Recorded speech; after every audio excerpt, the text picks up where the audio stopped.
Maximizing income is easier said than done when it comes to real estate. In this video, I'll be going over exactly how to maximize rental income, whether you're a current or aspiring landlord. There are many ways to maximize rental income. Some ideas for additional income streams would be setting aside space in your basement, or say you have some additional space within the actual unit. Maybe you set aside that space for storage for the tenant. You could look at local comps for what the square footage would rent out for, and then approach your tenant with an option to rent that out. Or maybe they're just moving in, so you approach them at that point in time.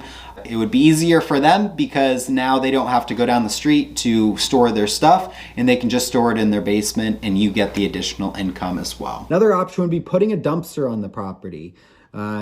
Depends on what your city does or your town does for trash removal, but a lot of cities and towns have a separate transfer station that the actual tenant would have to drive to dump off their trash. So maybe it's more convenient for the tenant to be able to just go outside and put their trash down, and everything's already wrapped up and taken care of. This might be an option and an additional income source as well. Another option would be adding an additional unit to the actual property. This could come in the form of utilizing that storage space that would be used as storage to instead be a unit. You'd have to check with your local zoning ordinances, or it could also be adding an actual ADU to the property.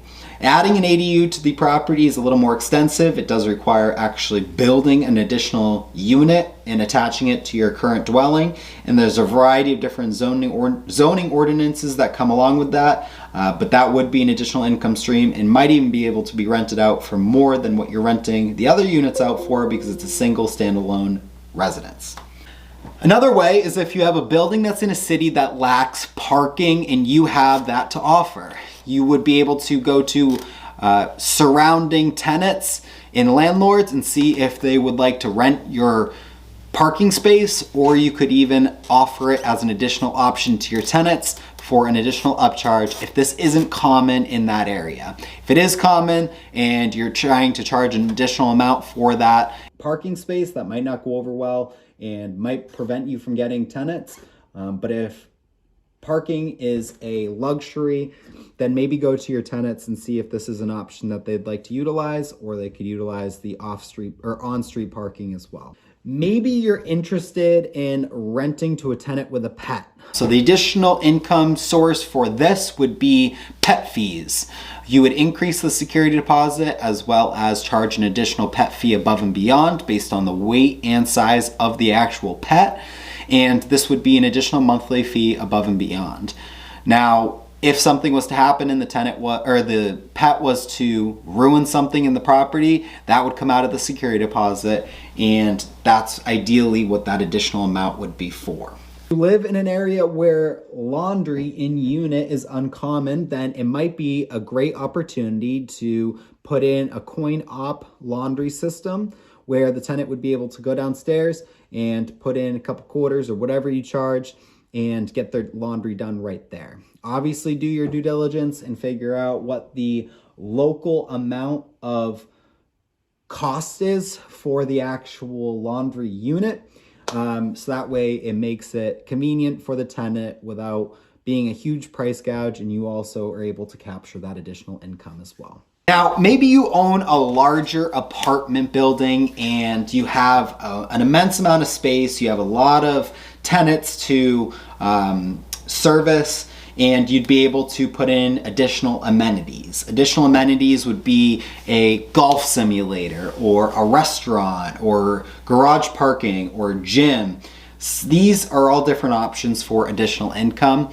These obviously would not be skewed to the smaller property owner with sub 10 units or even sub 15 units, but maybe you have a larger property and this would be another great way to capture some additional income there as well.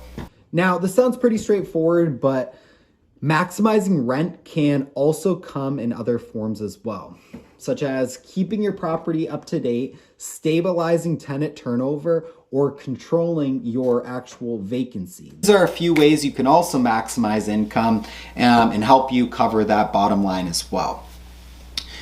Now, you might be wondering, why is this important? Well, keeping your property up to date allows you to fetch market or just above market rent, which is the highest you can possibly charge consistently. So with this, you can stay abreast to market trends and what the market is charging. You can keep your unit up to date, so that way you are able to provide a solid product to the tenant that's worth their paying. Turning over units prevents rent from becoming stagnant and prevents it from staying well below what the market charges. So I've seen more times than not, I'll go into a unit and the rent that the actual landlord is charging is well below what the amount is that it should be charging.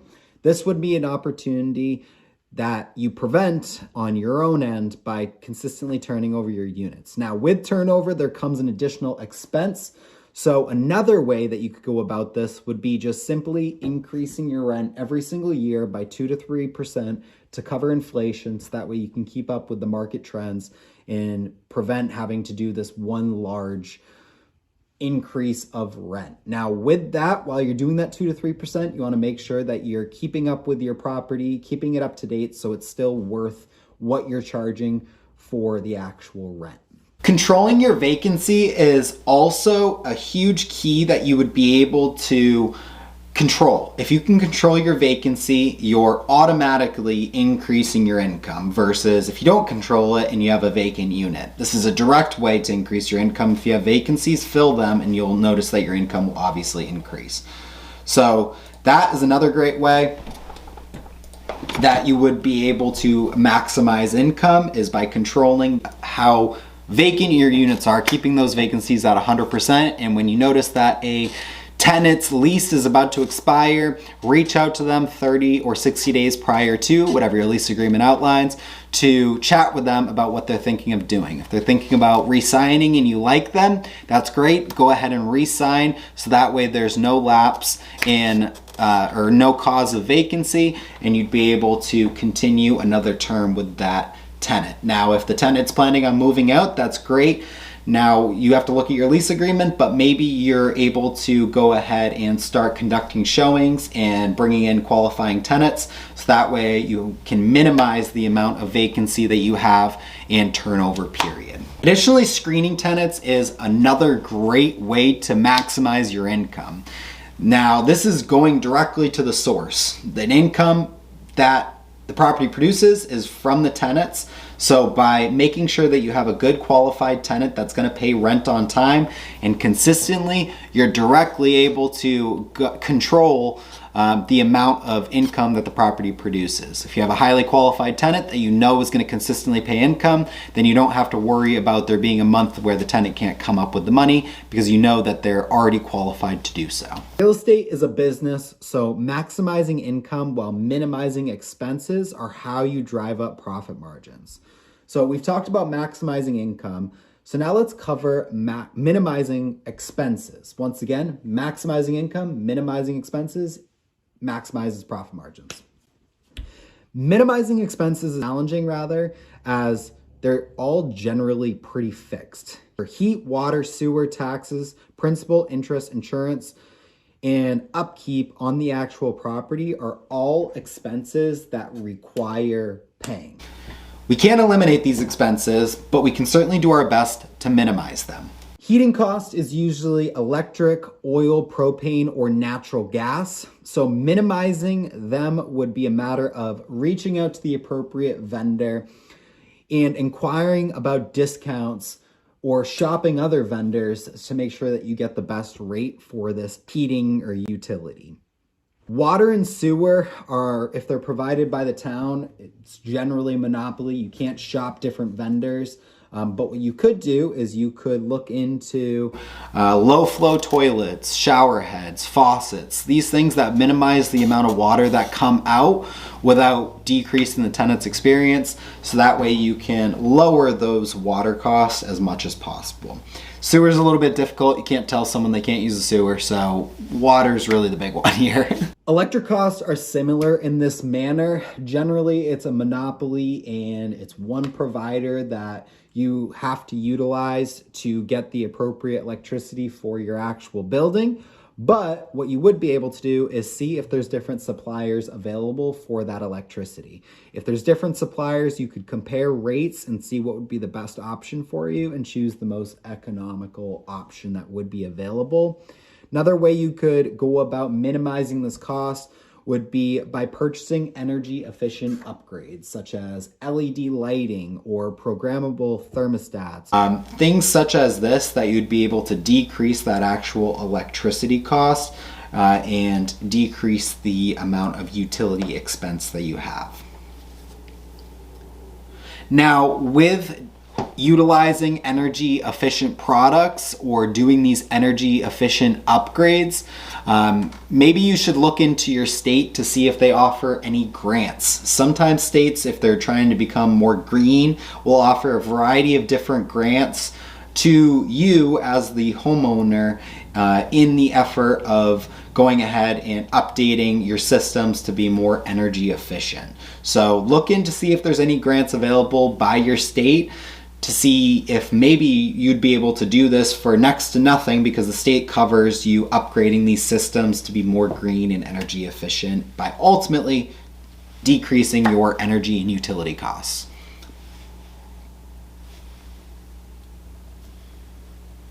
Oil insurance as well as propane costs are some things that you would be able to shop. You'd be able to look at other oil or propane companies or oil or propane or insurance companies to get the best, most economical rate. Especially when it comes to, like I said, oil and propane.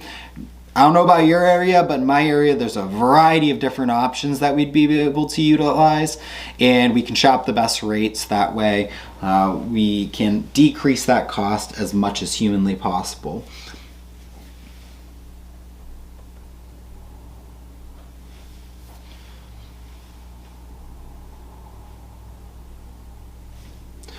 Additionally, you would also be able to decrease your principal and interest costs. Now, this is one of the bigger expenses that comes into owning real estate, is the actual cost of the loan and debt that you consume. So by putting more money down on the deal, it will obviously decrease the amount of lending that you need, which will decrease the amount of monthly payments you have. Another thing that you consider is the rate. There's a variety of different options when it comes to your rate, but choosing the best one is always a great way to make sure that you're decreasing those monthly payments as much as possible. But additionally, what you might not know is you would be able to buy points to decrease that rate as much as possible. So there's a variety of different scenarios that make sense for when you as a borrower buy down rates, but first and foremost, if ever, you would want to see if you could have the seller pay for a rate buy down, because this would just be a net positive for you. The seller's decreasing your rate, you don't have to come up with any additional costs out of pocket, and you're getting the benefit of that rate being decreased, and the seller's getting the benefit of you buying their property. When you do a rate buy down, if the seller's not going to cover it, there's a variety of different scenarios where it would make sense, but there's also some scenarios where it wouldn't make sense for you as the borrower to buy down this rate. When determining if it's a good idea to buy down rates, it depends on how long you're going to hold the property, because in turn, that's how much interest you're going to be paying. So if you're going to be owning the property for less than 10 years, don't pay points. You'll waste your money. If you can get the seller to do it, that's great. But for you as the borrower, it's not going to be a smart decision. If you're holding the property between 7 and 15 years, pay what the lender gives you as the 0-point rate. This is the market rate for the lender. This would make sense, 7 to 15 years, to pay that rate with no additional cost, unless once again you can get the seller to do it. But if you're doing it, pay the 0% rate if you're holding it from 7 to 15 years. If you're keeping the life for loan, it now makes sense to pay points to the best of your ability. Now, a 0% rate, once again, is the lender's par or market rate. Buying a point for a mortgage generally costs 1% of the total loan amount and reduces your interest rate by 0.25%. Additionally, you could conduct a cost segregation analysis to determine what costs within the house could be utilized. Now, this really only makes a whole lot of sense if you own a bigger property, because every minute expense is expanded exponentially, because you think you have one property that maybe is consuming a little bit too much energy, which is $10 for one unit. Just say that you could save that, and then you have 100 units. Well, now that $10 across the 100 units is a $1,000 a month expense, and that's just for $10. Versus if you have a 1 or 2 family, that $10 is $10 to $20. So depending on how many units you have, a cost segregation analysis could be another way to decrease those expenses to ultimately maximize profit margins once again. I'll be posting every Tuesday and Friday. Today was obviously an exception. I had some trouble uploading, but I was able to get it out today. So every Tuesday and Friday I'll be posting, so make sure you check back for future videos. Don't forget to go ahead and like and subscribe.